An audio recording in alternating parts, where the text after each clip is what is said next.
बिस्मिल्लाहिर्रहमानिर्रहीम। अस्सलाम वालेकुम स्टूडेंट्स, मैं हूं प्रोफेसर फैजान गुराया। हम आज बात करेंगे MGT 201 के मॉड्यूल नंबर 10 की। ये स्टार्ट हो रहा है 186 से और चल रहा है 199 तक। जी, अब इसके अंदर हमारे पास क्या है कि cost of capital. Cost of capital क्या होता है कि किसी भी बिजनेस के अंदर हमारे पास तीन तरह की इन्वेस्टमेंट होती है। जो कैपिटल है, जो सरमाया, वो तीन तरह का होता है। एक होता है जी डेट, एक हो गई इक्विटी, और तीसरा किसी बिजनेस में होगा, किसी में नहीं होगा, वो प्रेफर्ड स्टॉक होगा, या उसे प्रेफर्ड इक्विटी कह लें। इसको हम डी से डिनोट करते हैं, इसको पी से डिनोट करते हैं, इसको ई से डिनोट करते हैं। तीनों को प्लस कर लें तो हमारे पास टोटल वैल्यू ऑफ बिजनेस बनता है। तो ऑब्वियसली डेट की कॉस्ट होगी, डेट ऐसे नहीं मिल जाता, तो उसको हम आर डी से डिनोट करते हैं। फिर प्रेफर्ड स्टॉक की भी कॉस्ट होगी, वो आर पी से डिनोट करेंगे। इक्विटी कॉस्ट होगी, वो उसे आर ई से डिनोट करेंगे। ठीक है जी।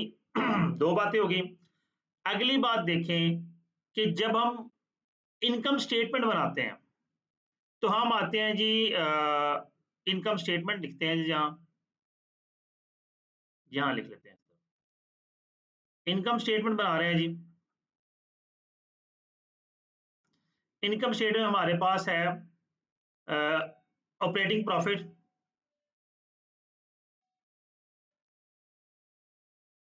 ये इक्वल आ जाएगा जितना भी है व्हाट्स एवर।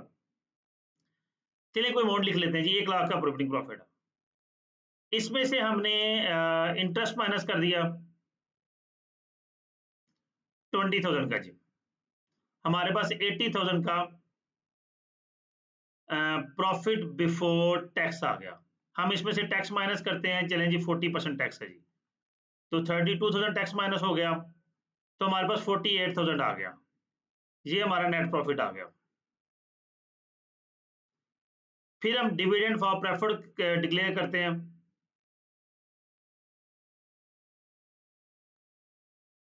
प्रेफर्ड और डिविडेंड दे देता, फर्स्ट करें जी, उनको 20,000 डिविडेंड चला गया, बाकी बचा जी 28,000।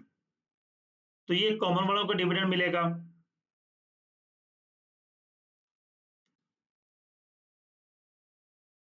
प्रपोज लिख रहा हूँ।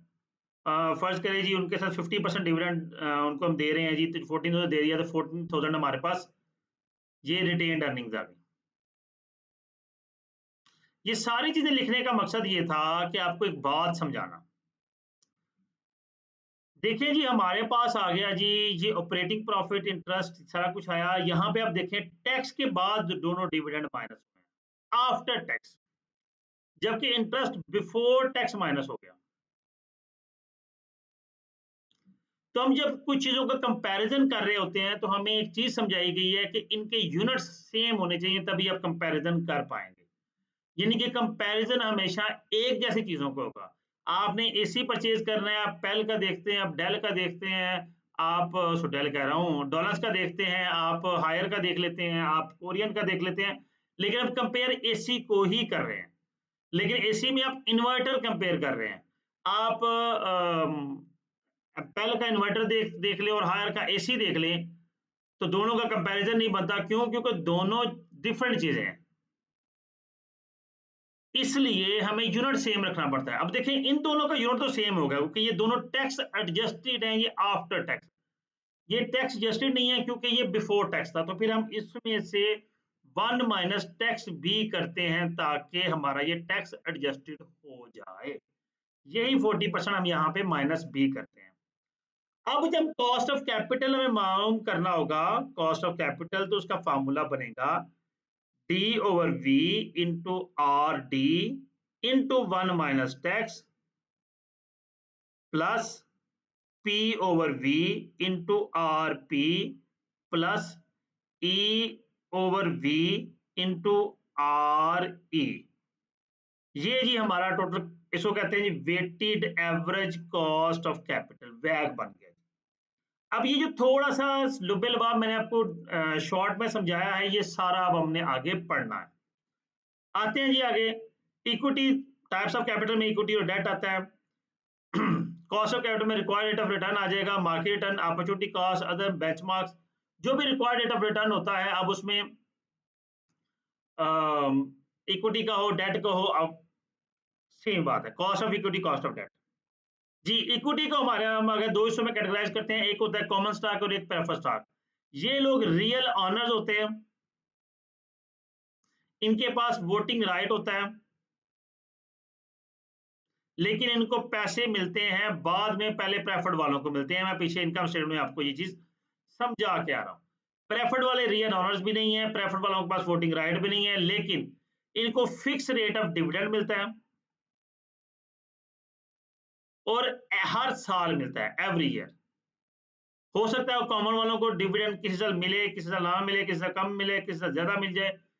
इसीलिए कॉमन वालों, कुछ इन्वेस्टर्स कहते हैं जी हमें हर साल डिविडेंड चाहिए और एक माकूल अमाउंट चाहिए, तो फिर उनके लिए प्रेफर्ड स्टॉक होता है कि वो कहते हैं आप प्रेफर्ड स्टॉक परचेज कर लिया, आप हमारा कॉमन स्टॉक परचेज ना करें। अगर यहाँ पे आपको स्टॉक समझना है तो बिफोर मिड जो है, मैं स्टॉक्स को डिटेल में समझा चुका हूँ। ACC 501 में बहुत डिटेल में समझाया हुआ है, आप वहां से इसको पढ़ सकते हैं। मैं कोशिश करूंगा कि मैं उनके लिंक्स जो है डिस्क्रिप्शन में दे दूंगा। डेट हमारे पास बॉन्ड्स हैं, फिक्स इनकम है या सिक्योरिटीज हैं। ठीक है जी, उम्मीद करता हूँ ये भी आप पीछे पढ़ चुके हैं जी।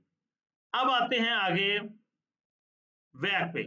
Average cost of equity and debt calculated on the basis of percentage of each in total capital. हम एक एवरेज निकालते हैं थ्रू देयर वेट्स। वैक क्यों इंपॉर्टेंट है ये बात करते हैं। फार्मूला मैं आपको समझा के आया हूं पीछे। जी जी, यहाँ पे आते हैं। टाइप्स ऑफ कैपिटल में cost of capital, cost of capital देखिए, कॉमन स्टॉक 3 लाख है, कॉस्ट 22% है, तो कॉस्ट ऑफ कैपिटल 66,000 आ गई। प्रेफर्ड स्टॉक 2 लाख का है, 18% कॉस्ट है, 36,000 की आ गई। बाकी जो है लोन, बॉन्ड्स, लीज है, कुछ 14% पे, कुछ 17% पे, कुछ 19% पे इनकी कॉस्ट आ गई। तो टोटल कॉस्ट हमारी 8 लाख के अमाउंट पर 1,51,000 हमारी कॉस्ट ऑफ कैपिटल आई। ठीक है जी। अब इसमें आप इनके वैक फाइंड करें तो 18.875% बनता है। लेकिन देखें जी, इक्विटी 22% थी, कोई लोन 14% है, कोई 17% है, लेकिन जब हमने उन सबका एवरेज निकाला तो वो 18.875 निकल आया। ये एक एवरेज है कि ओवरऑल बिजनेस की ये कॉस्ट बनती है। वैक की एक्सप्लेनेशन क्या है? If the company earns 18.875% on the entire capital of 8 lakh, it will be able to pay all the capital holder. अगर 18%, 19% कंपनी अर्न करती है अपने सरमाए का, तो इसका मतलब है अपने तमाम कैपिटल होल्डर्स को कंपनी पे कर सकती है। जी, ये जो चीजें पीछे मैं समझा के आ रहा था, इनको वो आगे एक्सप्लेन कर रहा है।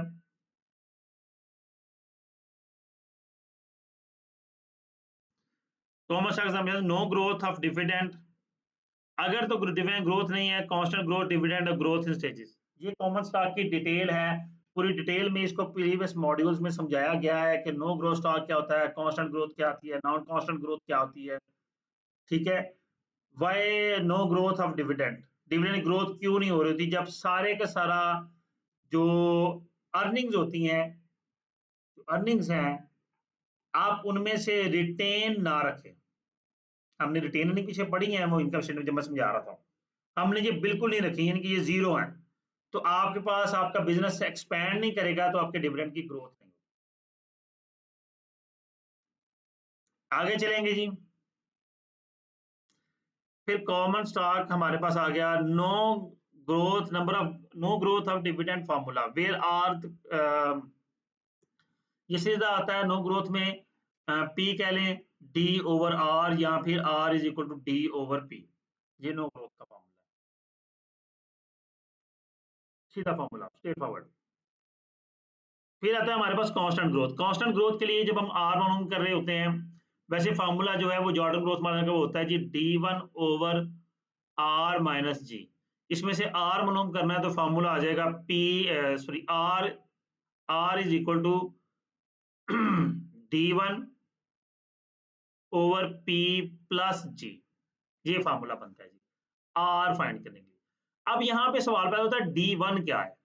D1 कहते हैं जी नेक्स्ट ईयर डिविडेंड, आने वाले साल में जो डिविडेंड देना है वो D1 कहलाता है।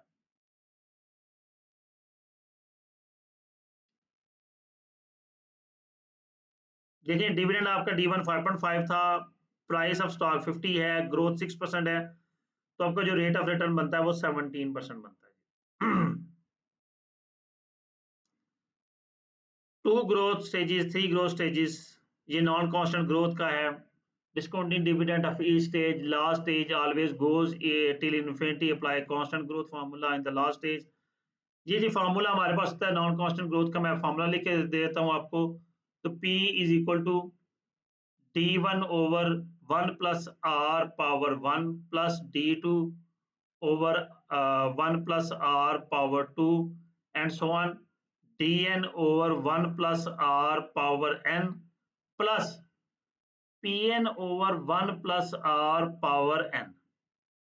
ठीक है जी, ये हमारे पास जो डिस्काउंटिंग नॉन कांस्टेंट जो ग्रोथ है उसमें इसको फाइंड आउट करने का मेथड होता है। अब नॉन कांस्टेंट ग्रोथ में हम D1 D2 मालूम करते हैं, इसका फॉर्मूला होता है D0 into 1 plus G D1 over 1 plus G and so on. इस तरह हम डिविडेंड मालूम करते हैं और एट द एंड फिर हम इसका वो प्राइस निकाल लेते हैं नॉन कांस्टेंट ग्रोथ के मेथड से। अब इसमें सॉरी हाँ, इसमें जो कि हमने मालूम करना था आर, तो आर मालूम करने के लिए हमें हिट एंड ट्रायल मेथड की तरफ जाना पड़ता है। ये discount dividend for holding period, ये कई चीजें हैं कि non constant growth find out करने के लिए नहीं आपको देता वो, जब आप कॉस्ट ऑफ कैपिटल मालूम करने को, क्वेश्चन बहुत ज्यादा लेंथी हो जाता है। आप इतनी बात ध्यान में रखें। जी, कॉस्ट ऑफ बॉन्ड्स में आ जाए तो पब्लिक डेट है, लोन है, सिक्योर्ड अनसिक्योर्ड बॉन्ड है, हर एक की कॉस्ट डिफरेंट होगी और उस पर मेंशन होती है। डेट आपने कितने परसेंट पर लिया, आपने लोन कितने परसेंट पर लिया, आपने बॉन्ड इशू किए हैं तो वो सिक्योर्ड बॉन्ड है, अनसिक्योर्ड बॉन्ड है, उन पर क्या परसेंटेज आपकी डिसाइड हुई है, वो डिसाइडेड होता है, उसमें हमें कैलकुलेट नहीं करना पड़ता। अच्छा, बॉन्ड्स के टाइप में आ जाए तो नो मेच्योरिटी बॉन्ड है, जीरो कूपन बॉन्ड्स है, कूपन बॉन्ड्स है। इन नो मेच्योरिटी बॉन्ड्स को परपेचुअल बॉन्ड्स भी कहते हैं।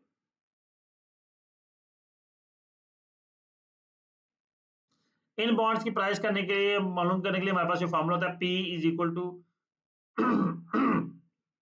आर ओवर आर होता है। जीरो कूपन बॉन्ड में जो P मालूम करना है उसको फॉर्मूला होता है जी maturity value over 1 plus R power n, जो भी आएगी।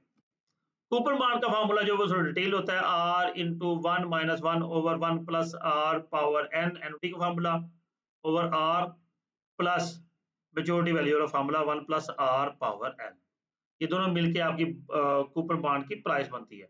अब इसी में से अगर आपने आर निकाला है, स्टिल वही हिट एंड ट्रायल मेथड के थ्रू हम निकालते हैं, क्योंकि हमें जरूरत नहीं होती, हमें वो गिवन होता है, हमें सिर्फ इक्विटी का आर मालूम करने की जरूरत पड़ती है, बाकी हमें गिवन होता है, इसलिए हम उनकी डिटेल्स में नहीं जाएंगे। ये सारे जो फार्मूलाज आपको उसने दे दिए, जो काम की बात है वहां पे आते हैं। जी बॉन्ड यील्ड क्या होती है? बॉन्ड यील्ड कहते हैं जी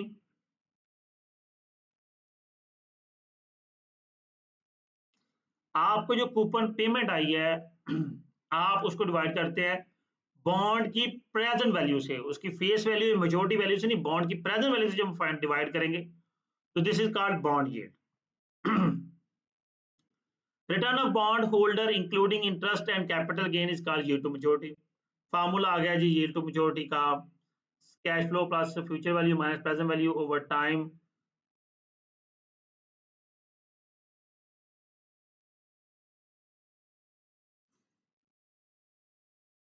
नीचे future value plus present value divide by 2 उसने किया है, तो टाइम हमारे पास 7 साल है, उसकी फ्यूचर वैल्यू हमारी 1000 है, जब हम maturity value face value future value एक ही बात है।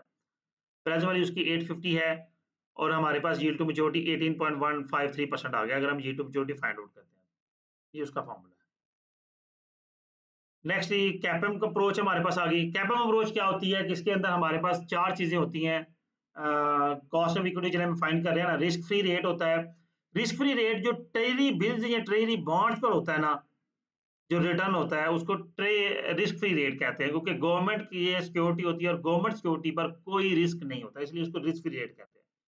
इसके बाद मार्केट रेट आता है, जो रेट मार्केट में प्रिवेल कर रहा है, जो आर आपको गिवन होता है, required rate of return, internal rate of return, या मार्केट रेट, या कोई भी इंटरेस्ट रेट व्हाटसोएवर।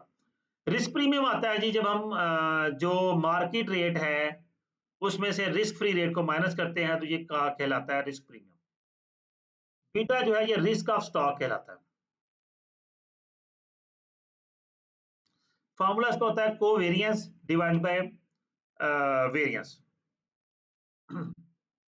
हम बीटा फाइंड नहीं करने लगे, इसका सिर्फ फॉर्मूला आप में रख सकते हैं जी। कैपिटल से क्रॉसिंग मॉडल कैपएम का जो फॉर्मूला होता है वो होता है जी R F plus R M minus R F into beta. Next चलेंगे इकोनॉमिक वैल्यू एडेड जी।